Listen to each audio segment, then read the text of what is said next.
right. Here we are. Camera 1, camera 2. Coffee with Friends, episode number 6. We are out here. We are not in our usual setup, although we've switched up our setup multiple times. That's true. But we are not in our usual setup because we're not in Austin. We're actually in Dallas. The best place. Yes, our old Hiking. stomping grounds, the best city in the world. We love it. Austin, you're cool, but nah, Dallas. Dallas is a place to be. So we are out here with episode 6. Xiomi's like, can we not say that? Just zoom in. It's just a tear. I mean, hey, Dallas. Bring me back. You gotta show love. Yeah. But we are here with a guest, and not just any guest, a special guest, and our first guest. You're our first guest on the podcast. This is true. What were the first 5? Just us yapping. Okay, Yeah, just we're just y'all yapping. vibing out. We're just Just yapping. talking. Yeah. Nice. But you're our first guest, and a very special guest. Those of you who are watching, who have followed us and our story for a long time since our Dallas days, will know exactly who this man is. Those of you who don't, this is a great podcast because you'll get to know who he is. We are sitting with Vincent Holland, the GOAT. Thank the y'all for legend. having me. It's an honor to be here. Yeah, it's Like, an honor. Thank you for being here. This is Yeah. crazy. I've been excited for this since I told you. Yeah, since you said yes, he's not stopped. Yeah, He's I've been just trying. Like, I'm so excited. The timing was great because when you sent it to me, I was like, I think it's like I felt like it was a good situation to do it. Yeah, that's Let's awesome. do it, man. I'm so excited. So I'm going to let you kind of give yourself an introduction and kind of give context to our listeners and viewers for those of you who don't know who he is. And then we're going to just go right into it. So I want to ask you in a fun way because I find this being a little bit hard, explaining who you are in a sentence. If you had one sentence, if you had the whole world's attention and you had like 30 seconds, right? Like a sentence to explain who you are, what would you say? I would say I'm a human being. I'm not AI. Oh. And I am here to imperfectly execute on life. And what I mean by that is just simply like I love having a growth mindset. And I think today it's June 15th, 2024. And by July 1st, I may have changed my mind on everything we say today. So don't take it too serious. But yeah, that's kind of where I'm at right now. Yeah. I love it. Here's the thing too. If you're watching, like, get a notepad or something, get like your phone out, because this man drops one-liners like nobody's business, and he's doing it without trying. Like, it's not that cringe. It's because I'm old enough to have been here when Twitter started. Yeah. So You had a when limited Twitter set of first came characters. out, your goal was like you had a certain amount It's of 120. yeah, 120. What was it? Words Yeah. or Characters. Yeah. And so I learned through Twitter. Shout out to Twitter. Dude, let's go. Yeah. I don't even X. think it's called All Twitter right, anymore. Twitter. Yeah. X is It's called whack. X. Elon, Threads? what you doing, bro? X threads. X Threads. Threads whatever. is trash, bro. I'm sorry. Oh yeah, man. that's the different. I'm sorry. Like, it's not it. Anyway, cool. All right, I love that. Yes. And we can both firsthand agree that is absolutely who this man is. He's definitely saying who he sure. is, and he's not lying. And I did not sponsor this, so that's not why they're speaking so highly of me. No, we're speaking so highly because we actually have done a lot of life with this man. Yeah. It's been actually 4 years or something since we've been together. Yeah. And talked. Crazy. But 4 years a ago, long they left time. me. They left me in the dust 4 years ago. I had a conversation with you. yeah, fair. I you did. did. You did. I don't know yeah. about him. No, I definitely left. It was in the pandemic though. Like I don't. It's very blurry for me. To Everything's be a honest. blur. Yeah. But we did do lots of life together. We ran together, dreamed together, cried together, laughed together. I mean, beautiful times.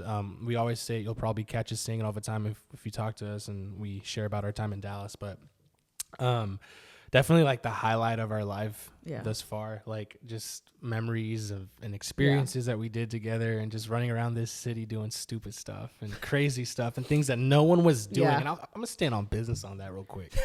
Nobody was doing what we were doing, boy, bro. here we I'm go. sorry. Like, nobody, bro. Like, it was crazy. Yeah. It was a trip. For It was better fun. or for worse. Yeah, that's facts. That's true, but it was awesome. And We so- did make a track in the back seat of my car. We did. Yeah, we did that. man, this, if you guys don't know, just to drop more game, like he was the Kanye to his Travis Scott. Oh, Essentially. my. Do not call me Kanye, bro. That's the last person I'm trying to be Good compared Kanye, good Kanye. No, but like Good Kanye. yeah, we were. I mean, we did a lot of really fun stuff, just in the city and for the community, that no one really was doing at the time, or at least at that level, in my opinion. And that, whatever, you can crucify me for that, but I'm gonna speak on that and say that that's what happened. It was dope. It was good times. But anyway. So we can go on forever about that, but I want us to jump into some of this stuff because what Vincent has been doing, he'll share in a little bit, but he's really been creating and leading, being one of the leaders of this incredible movement that's happening in Dallas, through just the community and through a run club, Oak Cliff Run Club, through Say Less projects. And I'm going to stop talking about that and let him bring it up. But we wanted to really talk with you for multiple reasons. One, it is Men's Mental Health Awareness Month. That's a big thing for me and a big thing for you. So I would love for you to shed some light on that. And I know that that's a big part of why you do what you do. But also I would love to just hear you talk about, again, with this community, how you done that. Like, what's the secret in your opinion? Like, what has been the most helpful thing that you've seen? Like, just take us into that stuff. So the first question I would love to ask you, and then we can kind of go from there, is how's life been? What you been up to? Life is beautiful, man. I just got back, and we'll talk about it. I just got back from doing the run from Dallas to Austin, which was crazy. It was probably the craziest thing I've ever done, with some of the most beautiful, incredible people that made it possible. But life is good. My daughter's good. She's 11 going on 30. She's incredible. She's healthy, which makes me happy. She's doing well. I'm doing good. I'm healthy. Life is good. I can't complain. I love that. That's crazy to think too. Wow, 11. Yeah, I mean, y'all got to see her when she was Little, a baby, man. a little Wow. girl. Now little. she's taken over. That's crazy. She's very much like me. Yeah. And Oh, I so can it's imagine. like, Hey, I love it. but I love it. she's awesome. Love it. So that being said, lots of stuff has happened in these past couple of years with you, growth and all that stuff. We can get into that a little later, but I kind of want to fast forward to now, right? Yeah. What you're doing now, Oak Cliff Run Crew, all that. How did that start? Why did that start? Take us into that process, because I think it's extremely interesting. Yeah, so Oak Cliff Run Crew was started by myself, my friends Ian, Patrick, and Haley. We all met right around 2021, like right fresh out of the pandemic. And so I would say, long story short, it started because all four of us needed community. All three of them, I met all three of them pretty much at the same time in Bishop Arts. We all met at Tribal. All Day Cafe. Shout out to Tribal. Shout out to Brennan Haley, my homies. Yeah.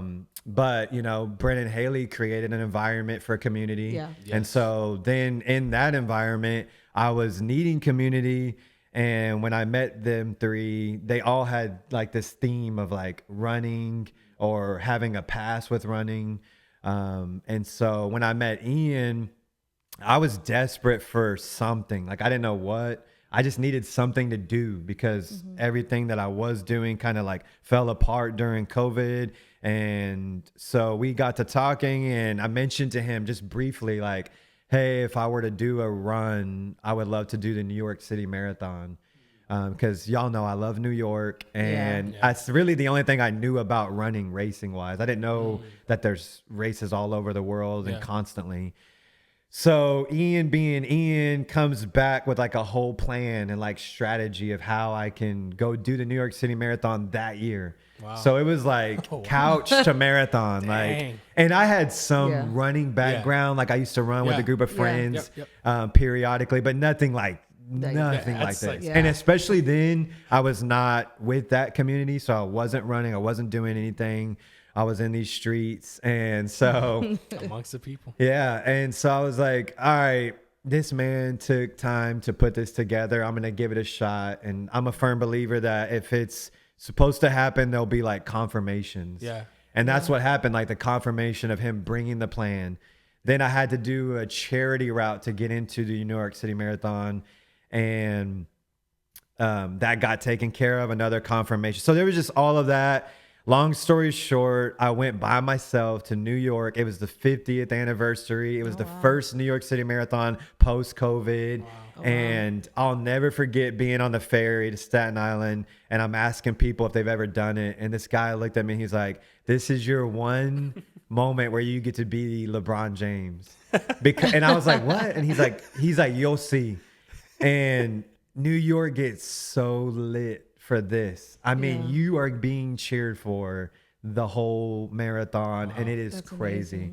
amazing. So anyways, I come back, we start our run crew, and in particular, me and Patrick had sat down and talked about, he had a dream of doing a run crew, and we talked about like how we wanted it to look and how we wanted it to be.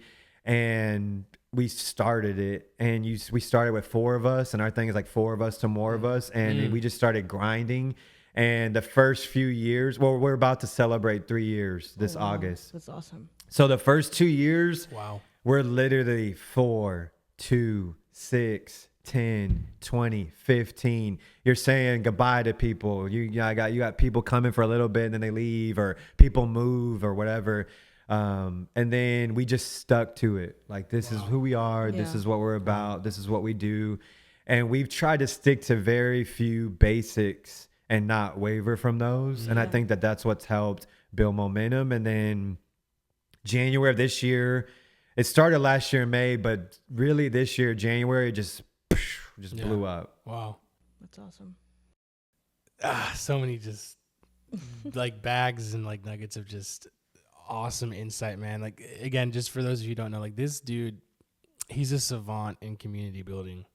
Like, there's no one that I've met that knows how to authentically create community and find people that are better than you at doing things, and like he's just like the dream team, like a team, like, you know how to bring people together. And I love that you're not afraid to like step back and let people do their thing. Yeah. Yeah. You know? And I think that's like a big part of being a good leader and like helping build community, is that you know when you lead and when you sit back and let others kind of do their thing and create it. And I love that it's been 4 of you.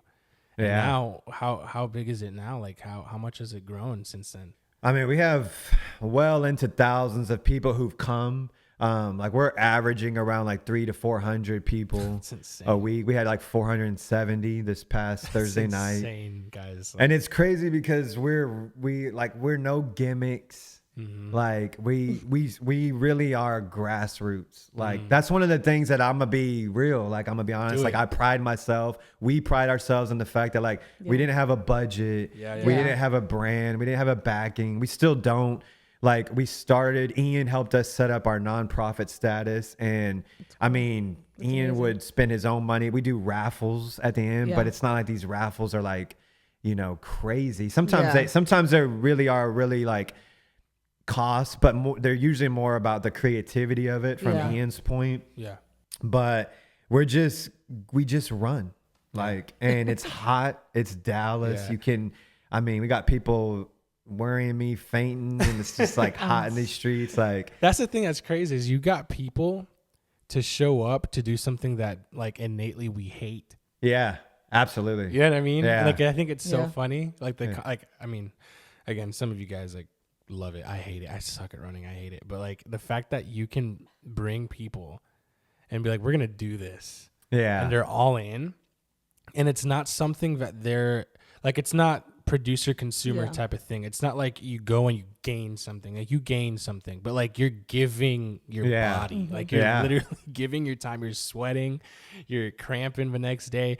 And then like, I love that, it's easy for, a business, a church or whatever, an organization that gives for people to like buy in For sure. because they're Yeah. gaining something. Yeah, for Yeah. sure.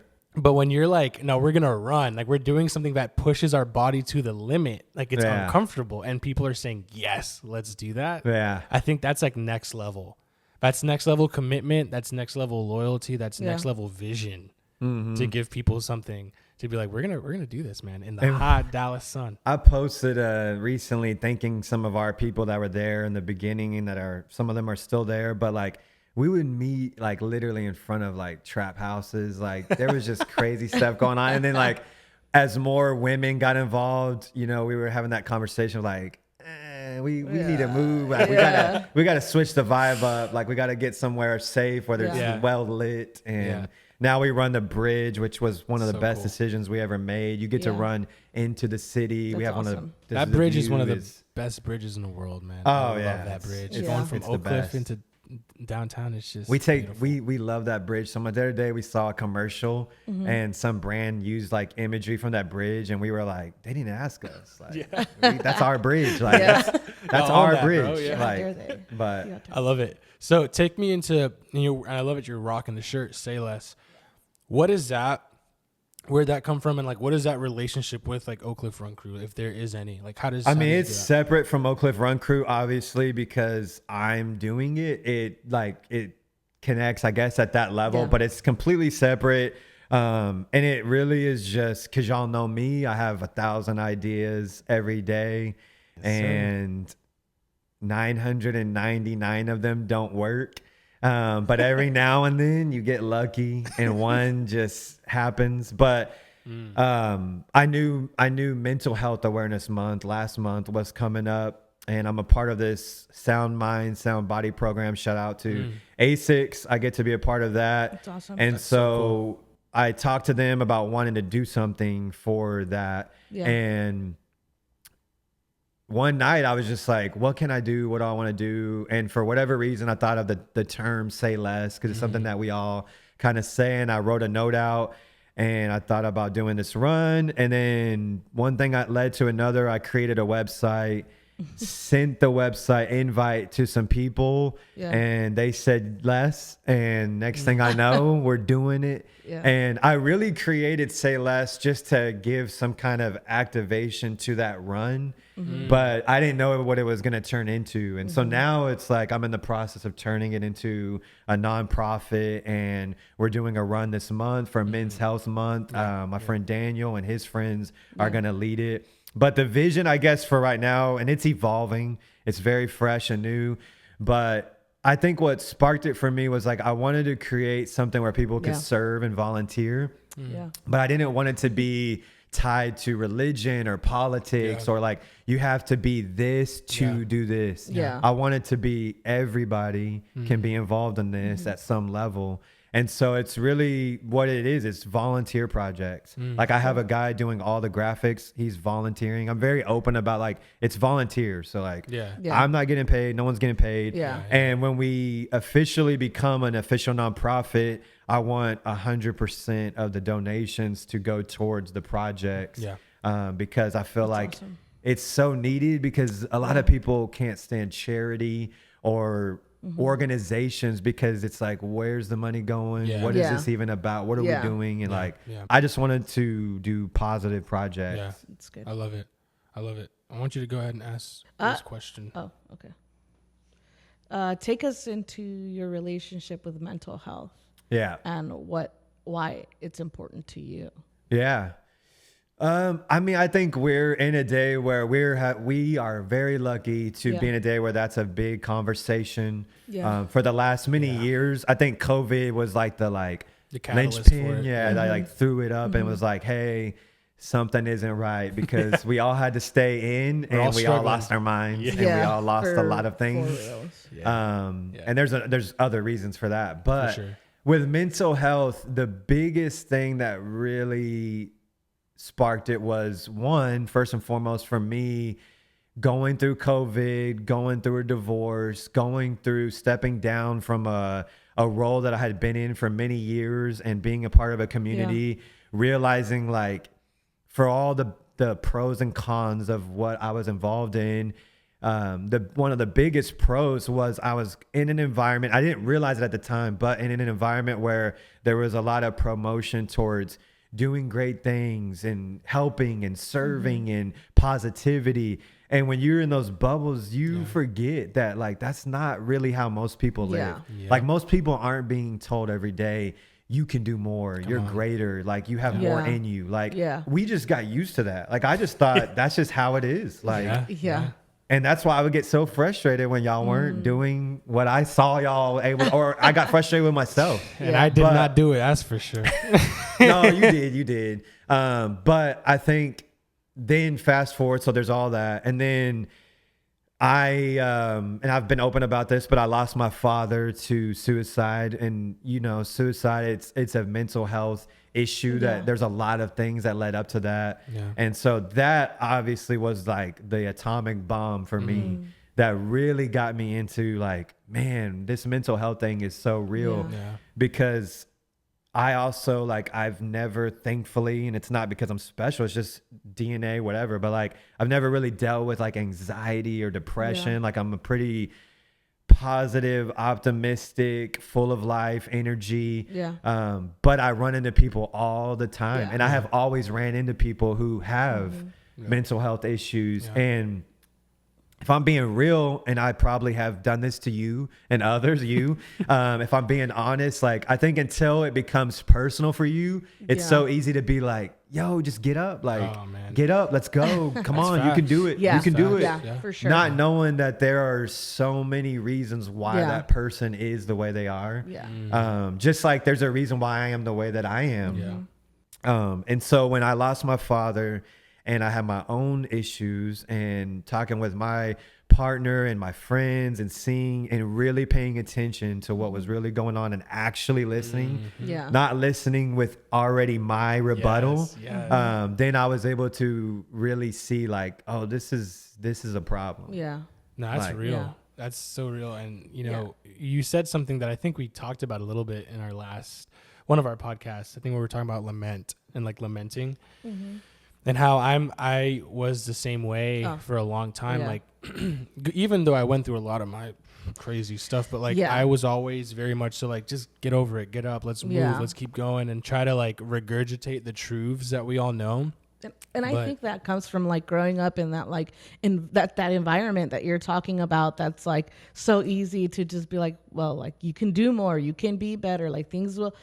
And it's easy to be blinded by those things and just kind of have that tunnel vision because, I mean, realistically, like I also was the same way. Even though I did struggle with mental health, I just felt like, well, just like, let's move on. And then I think it wasn't until like recently, probably until like I changed careers and started like doing something else that it really like flipped the switch in my head that like, oh, like, there is more to this than just like, well, like God's got it. Like just move on. Yeah, exactly. And God's got it, but like we're just people, we're just humans, and we have to process these things. And like it is okay to struggle, and it is okay to be in this spot. It's just not okay to like sit in that spot for longer than you need to. Yeah, and something we always say too is like God loves using people more than He loves using Himself. Like He loves using people. And a lot of times with like mental health, what we've found, and probably yourself, is that, you know, and we always advocate this, medication therapy, get it. You need it, get it, use it. But I have found that like just community and people to talk to, vent to, carry you, mourn with you, celebrate with you has been like one of the greatest remedies. And ways to kind of like continue past that, or at least move. And again, like those things don't go away, but they become easier to deal with when you do it with people. And with that, I want to ask you, going into the kind of that vein, like community then, right? Talking about community and the importance of community with mental health. How have you seen it in your life? How are you seeing it in the people, whether it's Oak Cliff Run Crew, Say Less, but like where does community lie with all that? Like, where is that important, and how does that help with people mental health wise? Yeah, in my opinion, it's everything because it's like the term misery loves company. If you're like in a miserable environment around people who are miserable, that's still community. Because I think some people think when you say community, like it's automatically like community is positive. It's good for you. Yeah. But community can be to your detriment. It can destroy you if you're in the wrong community. If you're around people who are belittling you, discouraging you, taking you down a path that's not good for you, that's a community going in the wrong direction. Yeah. And so I think community is life or death. I mean, I've been in environments where there's a lot of, like I just said, like if you're in community where everybody is encouraging you, uplifting you, pushing you, motivating you, the chances are you're going to do something. Like I used to tell you guys, and I tell people this now, like if you don't know what to do with your life, look for people who are doing something good and just go get around them. Yeah. Cause it's like a tornado. Like they'll just make you do stuff that you never even, you may not even want to do it. You might be like, I don't want to serve. I don't want to give, but all right, let's try it. And we have that happen now. Like I love, one of my favorite things about the run crew that I get to be a part of is seeing people that they, their first few weeks, they're very quiet, very shy, but as they get comfortable, because our community, our run crew is very, I would say it's very like community driven in the sense of like open, come as you are. If you don't want to talk, you don't have to talk, but we're going to talk to you. We're here for you. And people will thrive in that environment and end up, we're getting to see other sides of them. So the answer, long story short, I would say it's super important.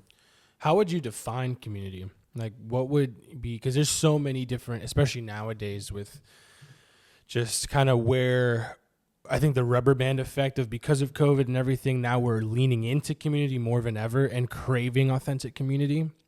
Because of that, I think there's so many definitions now of what community is and so many different ways of thought and like what is community, what's not community. So in your words, how would you describe what community is? I mean, community is being present with people consistently over time, and it's beautiful, it's messy, it's up, it's down, it's all over the place if you're genuinely doing it. Because people say community, and I just said this the other day on my Instagram story. I'm like, just because you put like, if you put Oak Cliff on your location for your post, I saw that. but you're not out here, like you're not in community, like. And I think that I'm very passionate about it because I used to say this amongst the people, and I still believe that. Like, I still believe that, like, if you're not with people, you're not in community. Like, for sure. And because you buy a coffee once a week from a place in a community doesn't mean you're in community. And that's just my opinion. That's fact. Everybody has their version of community. And let's also be honest, community, it can suck. Because in community, your flaws get exposed. In community, you get your heart broken. Because to be in true community, you have to put your heart on your sleeve. And as a leader, and I'll be the first to admit, like, I'm not going to always, as a community leader, I'm not going to always say it right. I'm not going to always do it right. I'm going to make mistakes. And I think a good community is where you hopefully, and I don't get this right all the time, but you allow people to grow, to get better, and to flourish. And so that's what I would say are some key things about community. That's good. No, I love that. I agree wholeheartedly. And that's part of what we've been trying to do with Coffee with Friends and I Love You, Please Stay, and just who we try to carry ourselves as is like the whole come as you are, like, and we always say it too, like, come with your burdens, or leave them out the door and come here and like forget about it. Like either whichever one you choose. Like let your yes be yes and own it and come full heartedly. But I think, love that you said that. And I think another thing that's important about communities, they can look different. Because I'll be the first to admit, like I'm very like hardcore about what I see, what I believe, and like this is what it looks like, guys. But community for some people is You know, they play card games. Yeah. Yeah. And while they're playing, they're talking, they're getting to know Yeah. each other. So that, like, while that's not my jam, like, who's like, they're building community. Exactly. Yeah. They're doing it. Yeah. Yeah. It just looks different. Yeah. And so I've been guilty of, like, if I see something that I don't jam with or I think is not cool Yeah. for me, I can be like, that's not community. No, but I agree. that's bull. Like Yeah. that's Yeah. community. Yeah. Or No, I agree. bingo nights. You know, like People whatever. are Like, into Yeah, hey, they'll go hard, you know. Yeah. But I agree. Yeah. I am the first one as well to do that, and we can be critical about it. And I think that's what's so beautiful about community is that it's so broad and so fluid that it could be just you know a guy's night with whiskey and a couple cards, or Yeah, a bingo exactly. night, or just going on a run, going on a walk, like Yeah. a podcast, you know, whatever you put what that is. But I think the fluidity of that is what makes it so accessible. And I think that's what people are looking for. Is it accessible and is it authentic? Yeah. yeah. Because the thing is, as you were saying, like you could have a bad community. You could also have a fake community Yeah. or a community that's only trying to gain something out of you being there. Yeah. And if you try to be authentic, you've already lost. And that's the thing I wanted to ask you. Like Yeah. you can't try to be authentic. Yeah. Like you just are who you are. Yeah. And that's what I wanted to ask you next is authenticity and community. Like, yeah, take us into that and your whole thought process with that. Cause that's another big buzzword. I'm right? super passionate about this too, because like I am someone who I called to be transparent. Like even before this, I called you and I was like, you sure you want to do this? Cause like, I'm going to be me 100. Like Yeah. I'm going like Let's a go. train and it can't be stopped. Let's do it. And so in community, when you're authentically yourself, I think it's important that you understand, you're not going to be liked by everybody. Like you're going to attract the people that are supposed to be attracted to you, and you're going to detract. That's the cool part about being authentic is you're going to detract the people that don't need to be near you. Yeah, that's cool. And I think when you're immature as a leader, and I have been, you want everybody. You want like I need everybody to follow me and do what I want and go where I want. But as you mature as a leader, you begin to realize like I'm not for everyone. Yeah. Yeah. Just like some people, and that's what's cool about having community. Like in my context in Dallas, there's multiple versions of run clubs, and I think that it's cool that people can go to the one that's their jam and their thing, and that's what it is. Yeah, I love that. And, you know, to pull it into a little bit more of like our context with like the church side of things, it's the same way. Like, I agree. It's like, go to what suits you, you know, and what your jam is, and like where you feel like you vibe and connect and feel seen. I think that's a big thing, feeling seen and heard and loved. And if you're, you know, what we said was one of the traits of being in communities, like it's going to take time. And so if you're not being real, eventually the real you is going to come out. They say, right? Like eventually we're going to see, wait a minute, like that's not what you posted on Instagram. Yeah. Like I talk ish on Instagram because I'm a talk ish in your face. Like I'm here. Yeah. Like, let's go. Let's do it. Like just be yourself. Yeah. I love that. I think that like even just take it back into the context of like the church, it's such a hard place to be yourself sometimes. Oh gosh. Because there's like expectations of other kinds and other sorts. And so, I mean, that's something I've had to learn for me is like how battling this, like, okay, well, I'm up there leading worship, but I'm also not, I'm so unserious. Like I'm not this like person who's like, oh, holy God, you know, like I, in the context of worship, yes, but like as my, like that is part of who I am. That is part of like my life. But like at the table, playing cards, drinking coffee, I'm a different, it's not just that. And I think that's something that happens a lot in the church. When you're in a certain position, the expectation is one thing. And so it can really, not derail, but it can really just like kind of put a rift into like, how do I be myself and still meet the expectation people have of me? But there is like, you have to kind of let that expectation go and be like, well, this is me. And this is what I look like there, but this is also what I look like here. And just because I'm so unserious and always joking and always doing XYZ, it doesn't mean that I can't do both things authentically as myself. And I think a lot of my mental health battle came from things like that, like battling this, like people see me like this, but I'm really like this, and they kind of don't match. But, you know, eventually like learning that like it doesn't even matter, because at the end of it all, I'm still going to be just this same person. Yeah. And in that context, it's so wild because you're judged on an hour. Right. This is an hour of my life. Like, I brush my teeth.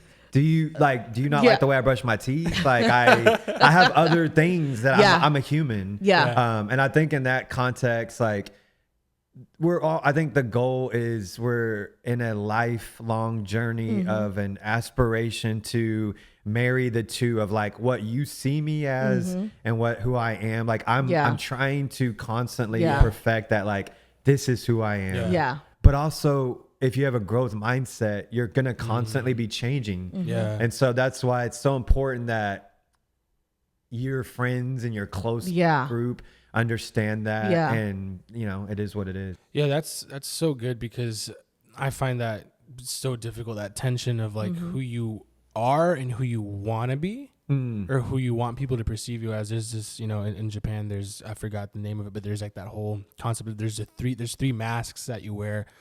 One that everyone in the world sees, one that your closest friends and family see, and the one that you really are. And it's a constant shifting of like, which one is it? Which one am I today? And I always think about like that scene in The Wizard of Oz of like, you see the smoke and mirrors, and then you just pull back the curtain, and there's this whack dude just sitting there like doing like, you know what I mean? And like, I find myself looking for that little guy. Dude. It's true, because I find myself trying to find that little guy in me. Yeah. Like, where is he? You know, and because he's there. Yeah. He's there. And like, sometimes it's who I am in a good way, and sometimes it's who I don't want to be, or what I'm ashamed of. Yeah. And I think that tension, and that not just church, but just all communities, all of us as human beings, like, our tension is, like you said, marrying the two and seeing like, which part of me am I going to show you today? Yeah, exactly. Or which part do I feel comfortable showing? And that goes back to community again. If you're in a community where you feel like you got to put on this facade or this show, that's exposing that you're in a toxic community. And the thing about being in toxic community is like, everyone in it doesn't even know. Like, I've been in environments where like you're so used to it and nobody even realizes that it's unhealthy, because that's your new normal. Like, it's what you do, it's how you operate. And until you get, and sadly, usually the only way you find out is you get ripped out of it. And during the ripping phase, you think like your world's falling apart. You think everything's like you fell, blah, blah, blah. But then when you get out and you can find more of a healthy environment for yourself, and you're not blaming them and you're not a victim, and it's just about what's good for you, then now you're in a good position to find good community and like fresh oxygen and can breathe. So what's like, on that point, what would you say is like the tension of community, like the hard parts, the ugly, because there's a good, bad, and the ugly. Oh yeah. Like, take us into that. The hardest part is, you know, managing. I guess I'm speaking from the standpoint of someone who's leading communities. It's hard because everybody's so different. And it's easier to lead a community when everyone's from the same place, same ethnicity, same everything. The more same it can be, the easier it is to lead, because you all got the same pretty much issues, outlook, problems, same upbringing. But I would say for diverse community, it's so hard because everybody's got different traumas, different passions, different ways of seeing things and doing things. And so that can be really challenging. And just the challenge is to be patient. It's hard. So that interesting you say that, because then my next question was, because I agree, it's so true. Like, it's so hard because everyone's in different places. How do you manage the whole tension of wanting to go somewhere, bring people somewhere, and certain people are running at your pace and those who aren't? What do? Do you stop the whole pack to wait for that person? Do you say, hey, let's pick it up and have that person try to run at the pace, because I think that's a hard tension when you're leading a community, because there's people that are going to be running at your level or wanting to go, and there's people that are a little bit slower or need more time. And I think that what's really hard is trying to meet the needs of both, of people who want to go at it and are ready and they want more, and people are like, I need a little more time. Like, how do you reconcile that, dealing with those two groups of people? The answer will be different depending on the context. Like if like for instance, if I'm in community and I'm not the leader, like I either am gonna need to go at the pace of whatever that community is trying to do, or recognize that maybe this isn't where I need to be, or I don't need to be a leader. Like I just need to enjoy the benefits of community. I just had this conversation last night with someone that, one thing when I look back, it's like everybody thinks they want to be a leader, or everybody wants to be in the spotlight. Everybody wants to be at the forefront. But sometimes it's great when you just get to show up and enjoy the benefits of community. Yeah. Because I would say, like, unless, like for me, like unless you wake up and something is nagging you, bothering you, you have to do something about it. That's when you know you're supposed to lead. You're either supposed to lead within your community, or you need to start your own thing. But a lot of people, I think most people, and there are times in my life when I was most people and should have done this instead of trying to lead, is just enjoy the community. Like enjoy the run, enjoy the coffee, enjoy meeting people. And I think now on the other side of that, for me as a leader, where I struggle sometimes is letting people do that. Because I will make everyone be a leader. I want everyone to do something. And so I think for me, I'm learning, I'm growing as a leader to recognize that, hey, let some people, they don't need to lead. They don't want to lead, and that's okay. Not everyone has to be a leader. And then for me, to answer your question, as far as like where I stand on that as leading a community, when there are people who, I guess, like aren't where you're at. I've had times, and I want to be transparent on here. Like I've had times where I mismanaged that because I was trying to have people run at a pace they weren't ready for. They didn't have the endurance for. I've crashed and burned because I was running at a pace that I didn't have the endurance for. And I think that I'm trying to get better at listening and being like, okay, hey, maybe they're not ready right now, but they will be. Or maybe they're dealing with other stuff and I just need to give them a break. And I would say, like, even with me and the co-founders of Oak Cliff Run Crew is a beautiful example of, like, we all started it together with just us four, and now there's hundreds, and we have to go through constant iterations and questions and asking ourselves, like, are you good? Are you there? Are you where are we at? Like, because we're all so different. And that's one of our favorite parts. As frustrating as we all might get with each other, the beauty of Oak Cliff Run Crew is that it's not just me leading it. It's there's others. And when I'm not at my best, the other one is, and vice versa. And we're able to carry the thing together. I love that you went into that. I really like enjoying the community part.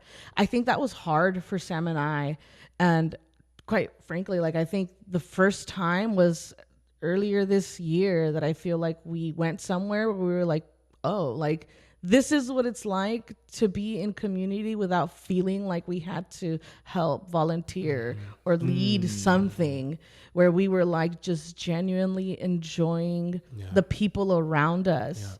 And I think from that point is when we really felt, it's like we felt reignited, like re-sparked, like we felt like, okay, that second wind. And we didn't go there very many times. It was just a few, but it was just so nice to be almost like nobody in a room and just be like, oh, like, this is what it feels to just coexist with people and talk to people and not feel like we had to be so hyper aware of everything around us because we were trying to lead or make sure everything was going right. And it was just like a true moment of like, whoa. And we left that place feeling like, dang, that was so nice to just show up and leave without having to think about anything else. And I think from there, that's kind of like where Coffee with Friends was like, I just want people to show up and not have to think about anything else other than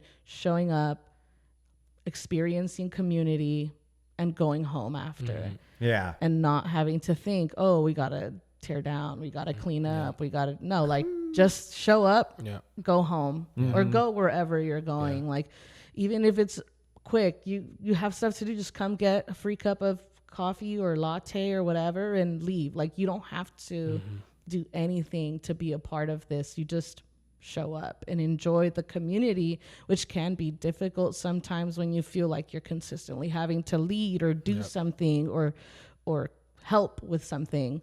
And I think like that was something we just recently learned too. That's amazing. Yeah, and so we had cool. to learn it because I love it. You said that you have to be able to have that. And I think it comes down to self-awareness. Yeah. Like knowing when you wake up and you feel like there's a need, I feel the need. Like that's, I love what you said. Like that's how you know you're supposed to lead something. Yeah. And I would say it's not be a leader, it's lead something. Because sometimes you can lead and not be a leader. Like lead a whole thing. Like you can just be another cog in the machine. But when you wake up and you feel like you have a need, like I see a need, I want to fill the need, that's an indication you need to get up and do some work and do something.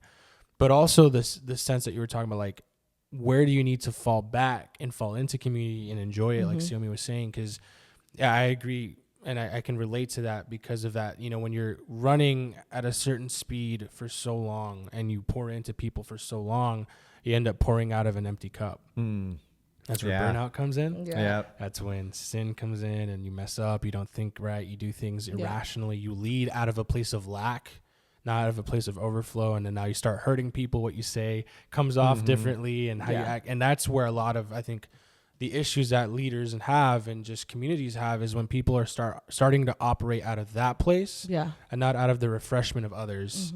And that's when things start going sideways. And I think that having the self-awareness that you were saying about knowing when your season is to sit back and then pour in and sit back. And that's the thing. It's a season.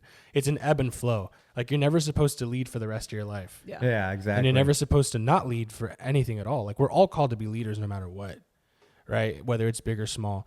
But I think the temptation is for us to just lead, do. What's the next thing? Because I agree. I'm the same way. Like I have hundreds of ideas. And I'm always like, which one do I have to do? And it's like, sometimes you just got to slow down and look at yourself and be like, what part in my life do I need to be refreshed right now? Yeah. Rather than do. Absolutely. Because if I do this thing, it might work, but it will be built on a foundation that's super shaky or I'll hurt people in the process.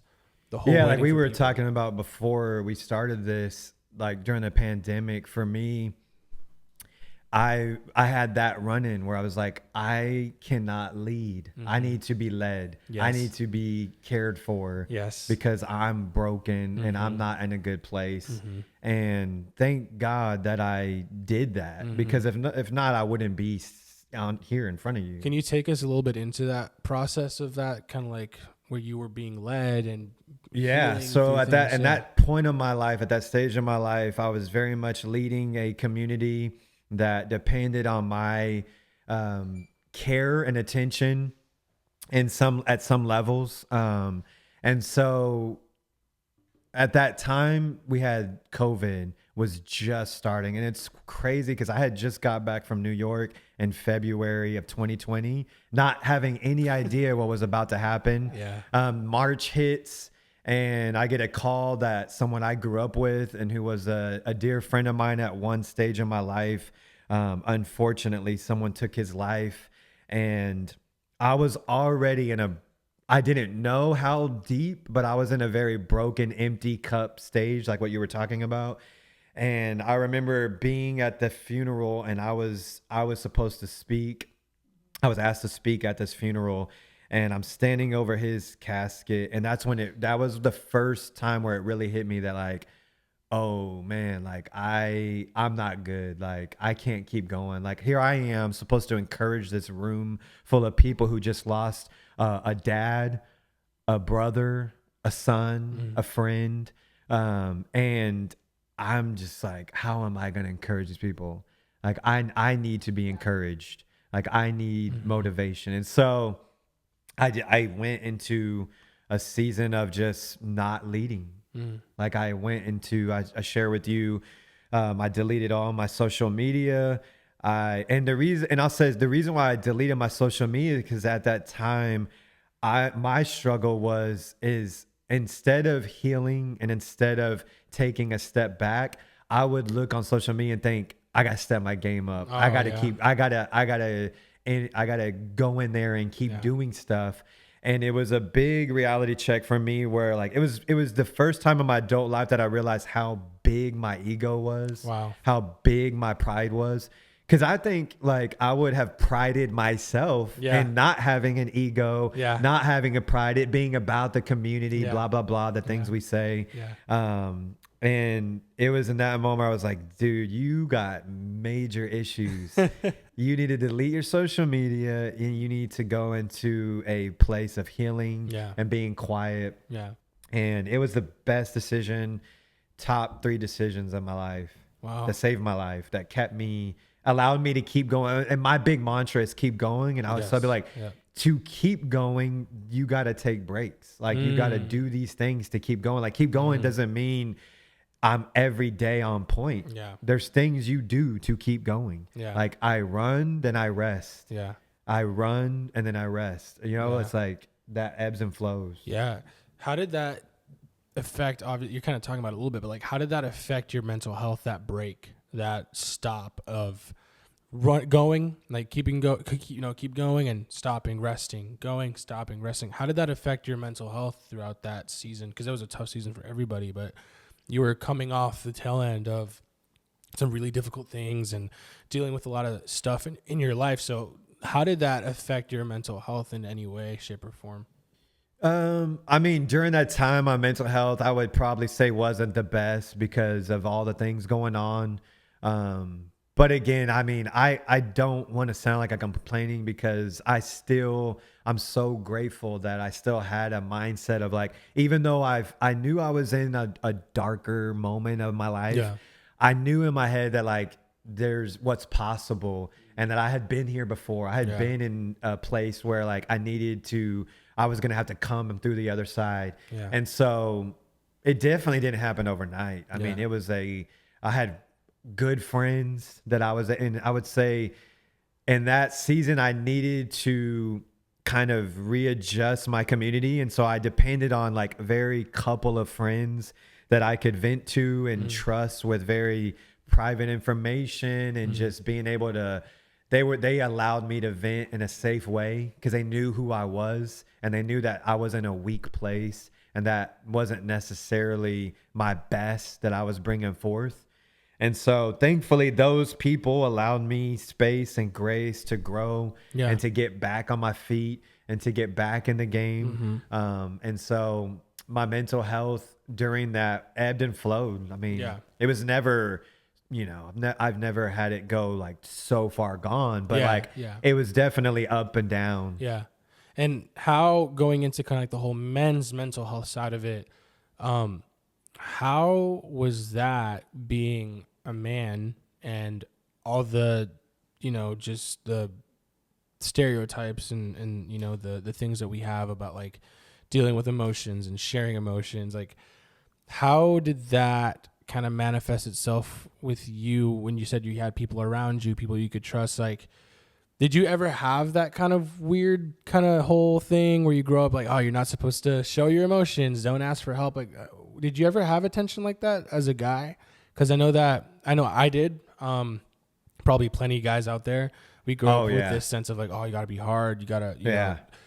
Did you ever deal with that? And if so, like, do you still struggle with that? Have you moved on from that? Like, take us into that whole relationship with that sense of humanity as a male. Yeah, definitely growing up, that was, everyone wants to pretend they're hard, blah, blah, blah. As I got older, I think I definitely, because of being in community that I was in and the things that I was doing allowed me to really like open myself up. And I don't really struggle with that only because I'm a very open person. I like to share. I like to be an open book and transparent. That's just my personality. So I'm lucky. I'm not special. It's not a gift. It's just, I just like to be open, transparent.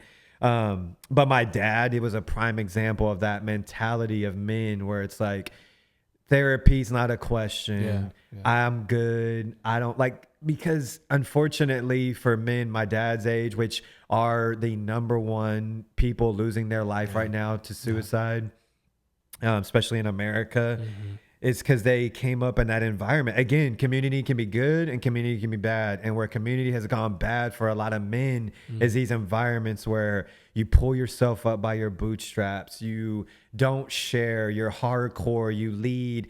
We're over women. We're not soft. It's soft to talk and blah, blah, blah. Yeah. And so I think that that's changing for sure now. Yeah. I think a big passion of mine with Say Less and the things that I'm doing is to show that you as a man, you don't have to do a podcast. You don't have to post about it, but at least find some people to talk to. Yeah.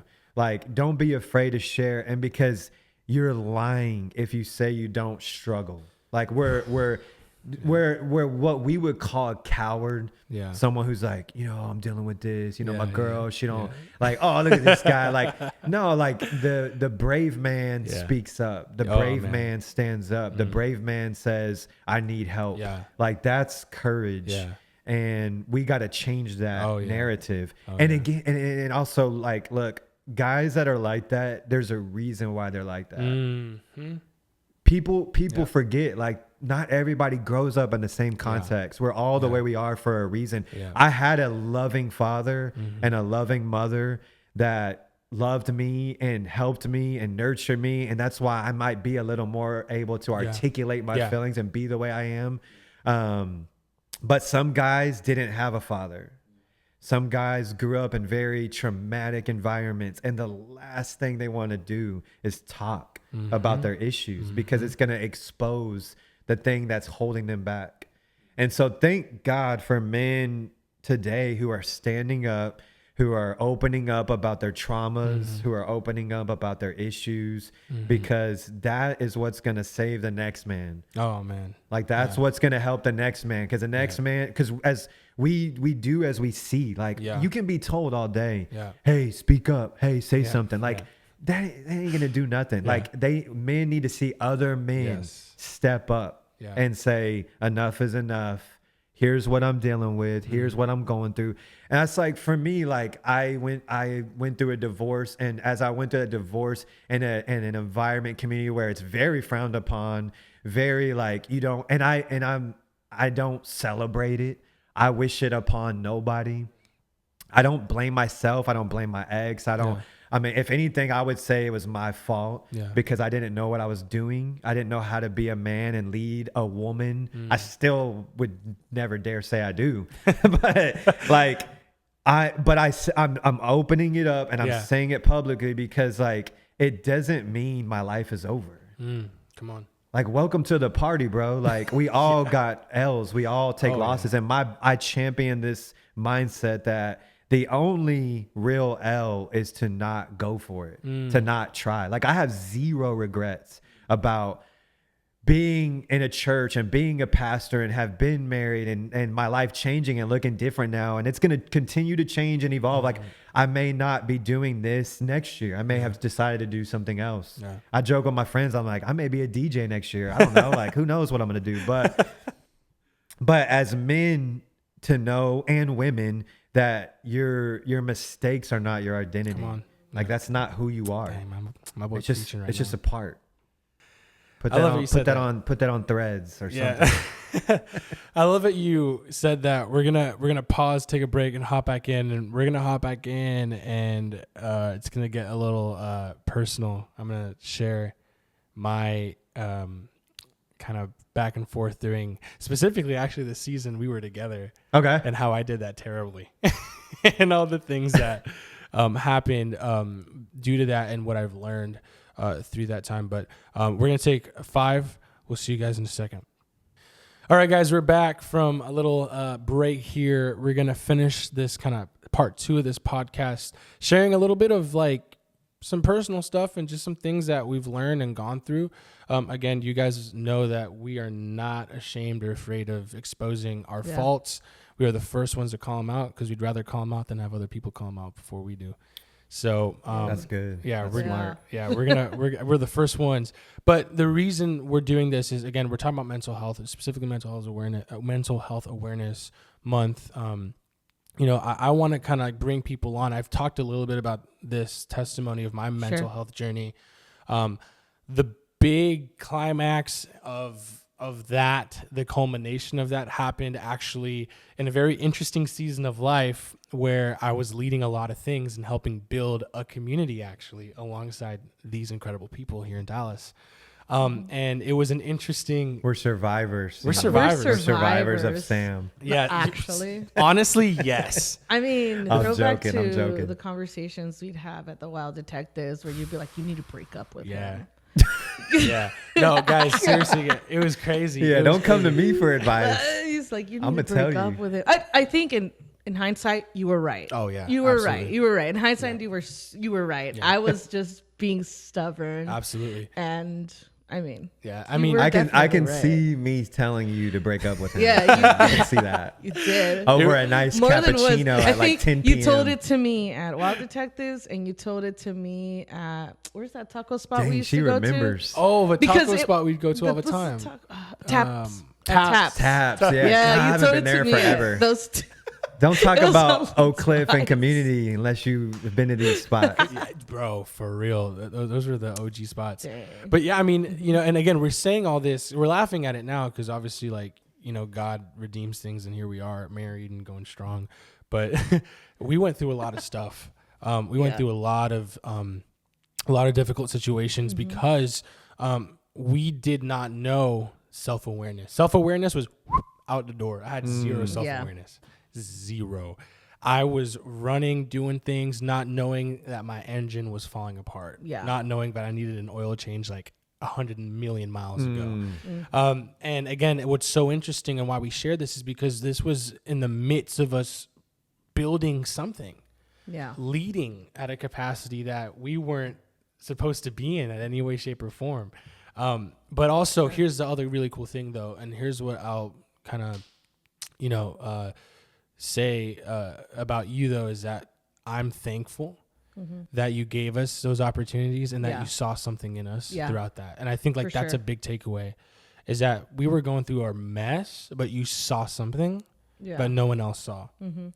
And again, I'll say it again, like, I don't, if it wasn't for that, I wouldn't be where I'm at today or doing what I'm doing now. Yeah. So there's something about seeing people and really hearing people and loving people, even when they're at ground zero. Yeah. That I think was beautiful. But anyway, so going into that, again, we were a part of building a very beautiful community here in Dallas. And during that time, Xiomi and I met there, and we ended up dating and stuff like that, and we were leading. But there was a lot of unresolved mental health situation that I was dealing with that was under the surface, that I swept under the rug, that didn't come out until later. And usually it doesn't come out until pressure is applied. It's like when you shake a bottle, right? It's like it doesn't happen until it's shaken, where it pops off and explodes. I had no idea I was dealing with those things. Yeah. What were those things? I mean, I was just dealing with a lot of like mental health situations. I was dealing with a lot of depression, anxiety, suicidal ideation. A lot of that stuff was repressed from childhood. That didn't come out until I was an adolescent. Thinking back, it's crazy. I was 19 years old, I think. I was 20 when 20? everything. 19 when we met. Yeah. Yeah. It's something like that. 2018. Yeah, 19 when it happened, though. Yeah. So things that, 20 when it didn't come happened. out until 20. 19 years of me being on this earth, that I think were made visible because, again, leadership exposes you. Community exposes you. Being in a relationship exposes you. And the reason I want to talk about this is because where Vince kind of ended off before we took a break, we were talking about your journey and how you had a lot of people around you and that they helped you maneuver and navigate your situation. And that's where you found growth and healing. I didn't do that. I hid everything. And here's what's crazy. I had a loving, incredible community around me Yeah. that was willing to go there. And you did. And you did. Willing to be like, I'll drive 3 hours to go talk to you. Yeah. You need to talk. Let's go. I'll pull up. We'll have a conversation. We'll take a drive. I had everything, but I did nothing with it. And I think that's a lot of where a lot of us are. Yeah. I think we do have everything that we need, all the people that we need, people that love us and care for us. But at the end of the day, it's our choice to use it or not. Yeah. And I chose, in my situation, maybe you watching this, you do this too, or you default to this. I ran. Like I pushed everyone away. You isolate. I isolated. Now that, and you were talking about a little bit, like that could be a defense mechanism of like, I don't want people to see, who I really am, or childhood, or things that, traumas and stuff. And I decided to hide myself and push people away from me. And because of that, I never got healing and I never got any growth. Yeah. Rather, I ran and put it to the side and put it to the side, and we save us all the time. That stuff adds up. If you were to put something under a rug, wait a couple days, a couple weeks, that thing is going to go high. Yeah. So anyway, we're going to dive into that. But one thing, I want you to speak on this too, because you firsthand saw this and had to deal with the brunt of a lot of that. What was your experience dealing was awful with that? It was hard. It was, I mean, what do you say? Like, it was hard. It was challenging. I mean, I think I was also going through a lot of transition. I was transitioning in my job, in my personal life, and then I met you, and then like I really felt like I saw you for what you're like you could be. And I think that was like the tension I was fighting with, and why, like, yes, like Vince was like, y'all need to break up, because there was a lot of like, I had to be realistic about things, but I'm not that way. I'm not, and so it was very challenging. I mean, I would be crying at work. I think I almost got fired a few times because like you were just spiraling, and I was trying to text you through it, but I was also trying to take orders and serve tables. And, thankfully I had, shout out Brent and Haley for always coming through for me. They're the real ones. But poor you had me and Brent in your head. I'm so thankful for y'all. Like, that was so helpful to me. Like, even if that was the conversation, like, just because I didn't take it, y'all didn't back off. It was consistent whether I did what I was supposed to or took your advice or I didn't. Like, you guys were so consistent and constant. Like, it wasn't like, oh, she's not going to listen, then all right, like, I'm going to back off. And yeah, like, it was very like with you and with Brent and when Haley, like, even when we did break up, I found most of my community at work. Like, that's where I felt the safest. It's where I felt most myself, most put together. And so I am thankful for that season, because that's really where I found myself the most in my life. In 25 years of my life, like, I feel like that's where I really found myself the most. But I mean, experiencing life and doing life while you were struggling with those things was hard. It was draining. It was difficult. And honestly, if it weren't for Vincent and Haley and Brent and Rosemary and like all the other people surrounding me that were consistent and constant, I wouldn't have. We wouldn't have made it. I wouldn't be here. Things would be drastically different.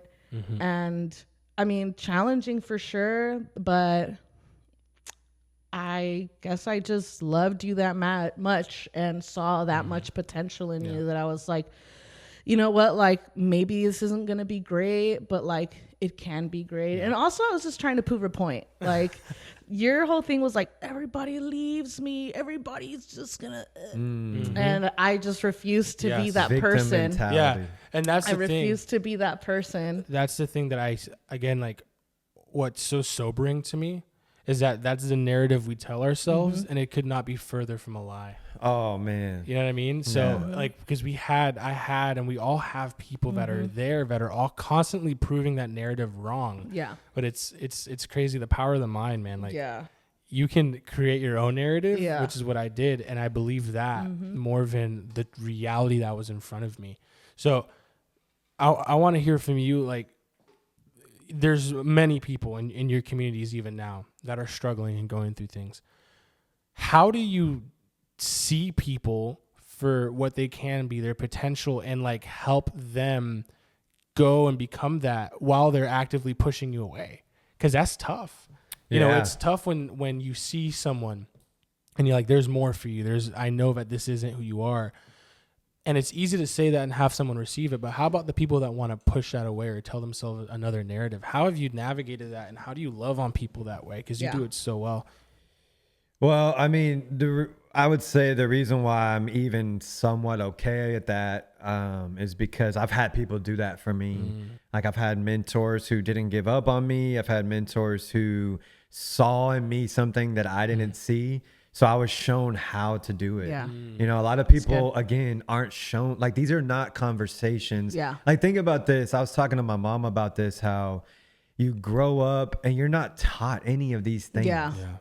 Like we're taught math we'll never use. We're not taught life skills. And if you're one of the rare people who are lucky to have parents who were taught, because they had to be taught to teach it. If you're one of the rare people in our current season of life, like if you're lucky, your parents were taught it, but most of us, our parents weren't taught this stuff. So you either have a coach, you have a mentor, you get lucky. And so I got lucky that I was in a community where I had people believing in me, calling things out of me, helping me to mature in those things. And so that's just to give context to what you're saying. And so now being in community, I'm able to just repeat what was done for me. It's not, I mean, it's really not rocket science. And I struggle with it because again, like, where's the line of like, I believe in you, but at what point, like, you got to believe in yourself. And that's what I ran into with y'all. It's like, I believe in you, but I can only tell you for so long before, hey, I gotta, and it exposes a couple things. It's like either as the leader, you have a savior complex and you think that it's on you and you got to be there and you got to keep going, or it exposes you where it's like you have a victim mentality and I'm just like, oh, I knew he was going to leave me. I knew it. I knew eventually it was going to happen. And so I think in particular to us that there was that moment where we had to come to grips with that. And for me to this day, I'm like, I'm definitely not the savior. I'm definitely not, I can only do so much for you. And I'm only going to go so far. Like I've got my daughter, I've got my partner, I've got people in my life who I won't say depend on me, but like I want to be at my best for them. And so I got to protect that energy because if that's what I learned from that chapter of my life is like, I was trying to give way too much energy to people who weren't trying to even get it. Like they weren't trying to plug in. And then guess who paid for it? The people who were supposed to be getting my energy. And that's why I went through what I went through. That is so good. Like that is, I think, the things that we don't see because we don't talk about it. We don't see that. Like that's the gravity of that, and the whole savior complex and victim complex. Like you are gonna fall under one of those. Everyone falls under one of those, and it's interesting that how seasons change, those roles change. I definitely was in a victim mindset, and now I find myself leaning towards wanting to be the savior for people. And I'm like, whoa, like I need to check myself because I felt, I got out of that. Great. Not that I don't do that every now and then. Not that I don't catastrophize. Yeah, of course. But I'm like, oh, cool. And now, but now I'm like, now I see I'm moving the needle on that side. I'm like, that's equally just as bad. And learning how to, like you said, like know the limit and put it on people.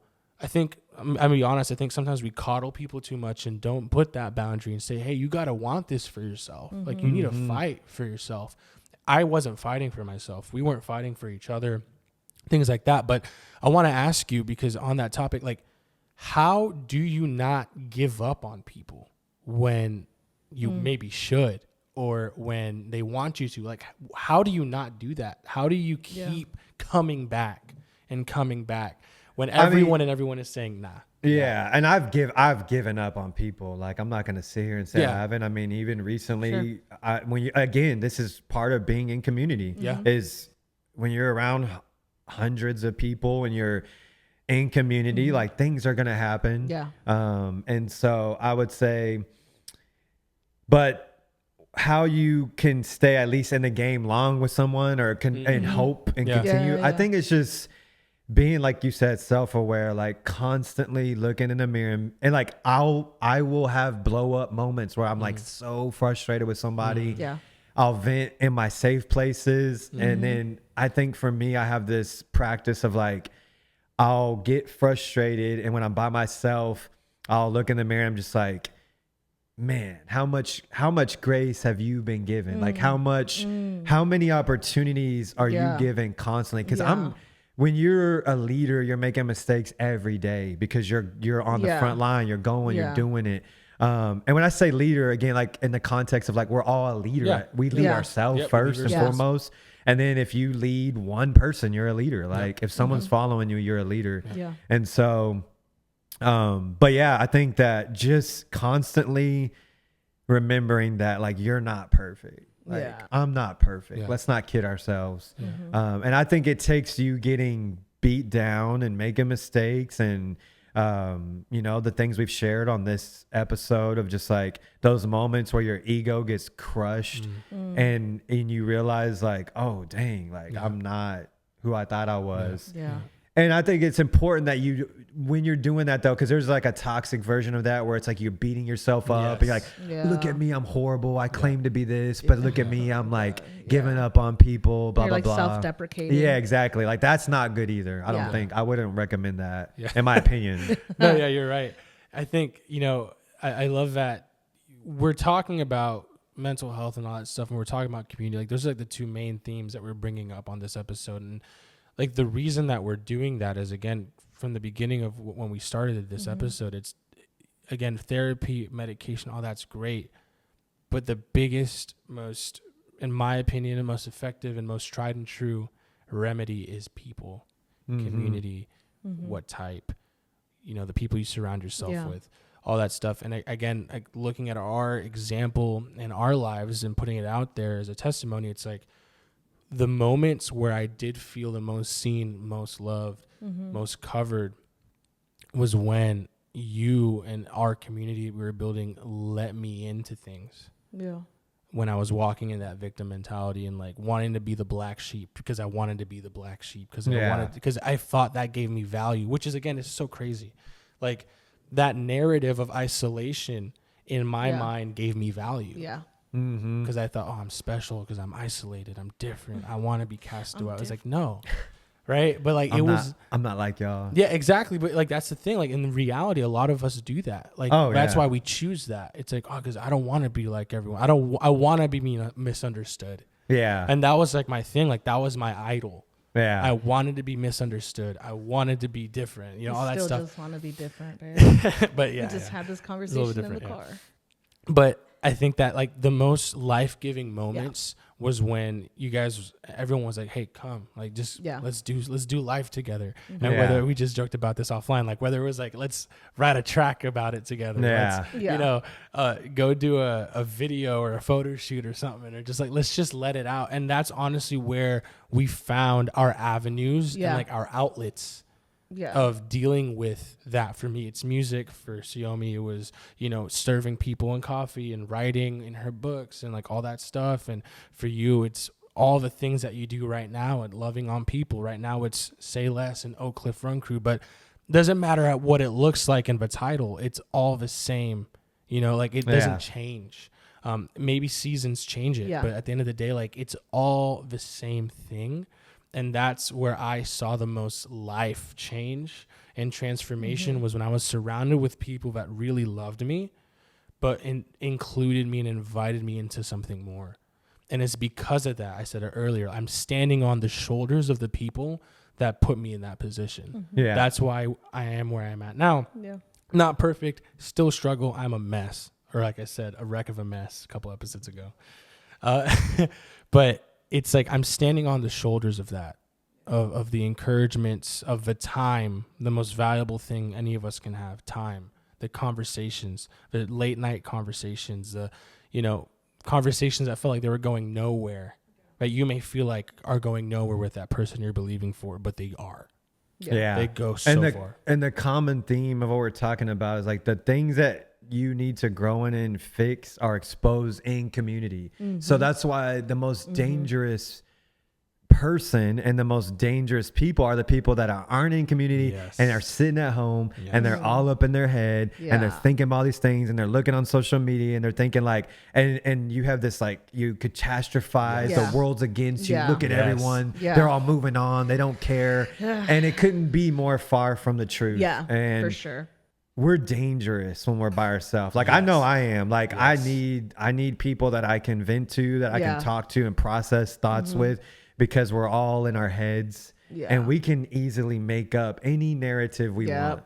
Yeah. And it doesn't even have to be true. Yeah. And that right there is exactly where I was in and a lot of us were in. But I want to end off with you just sharing just some final nuggets, just spitting some game.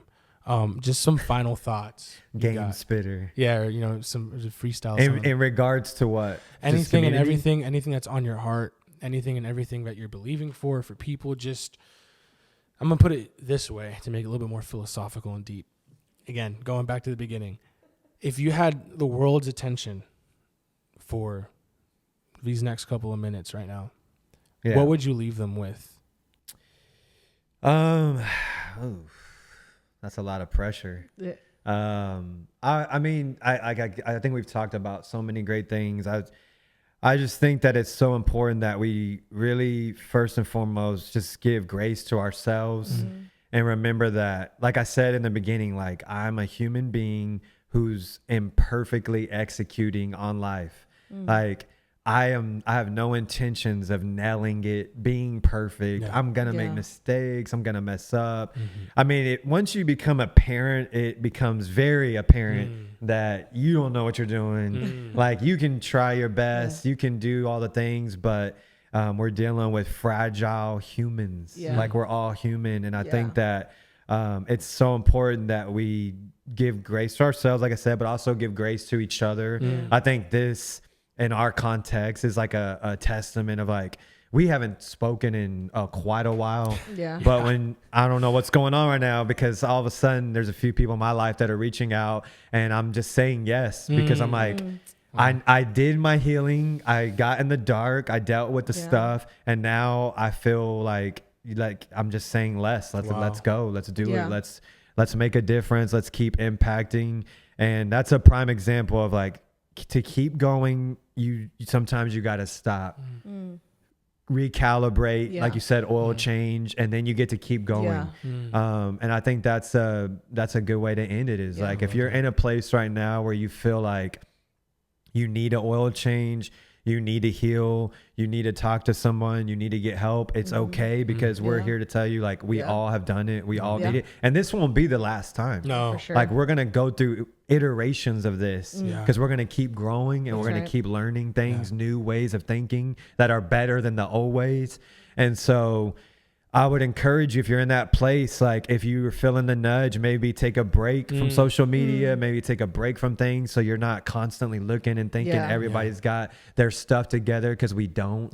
These are highlights. Remember that? Like, this is like, I talk about, it's like 95% work and then 5% of these highlights you get to see. But the work, let's not forget the work. Let's not forget the blood, sweat, and tears that produce the 5%.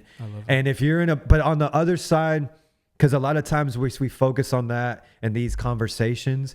But also I would say, like, where I'm at, it's like, if you're feeling healthy, you feel good, you feel like you're moving in all cylinders, go. Like, because you may not get that again. Like, you may not have that same energy again, because we're all getting older. We're all going to keep going. It's inevitable. And so if you have the energy, go, do it, try it, fail, learn. Like I said, the only L is to not go, to not try it. And if it doesn't work out, great. Like, that's not what you're going to do, and you go do something else. Man, that's good. I love that. That's good. Show grace and forgive. Yeah. I think the beauty of this is, we talked about a lot of good stuff. Like you said, like, this is the first time we've talked in a long time. And like you said, just showing grace towards one another, forgiving one another, owning where you failed, Yeah. Yeah. asking for And forgiveness. saying sorry. Saying sorry. Yeah. Like, And I'll be everybody wants to be forgiven, but what that's about true. saying sorry Yeah. for the things you did wrong? Yeah, and I'll be Yeah. the first one to say it right here on camera and on the Oh, record. boy. Like Oh, I am, snap. I am sorry for everything I put you through,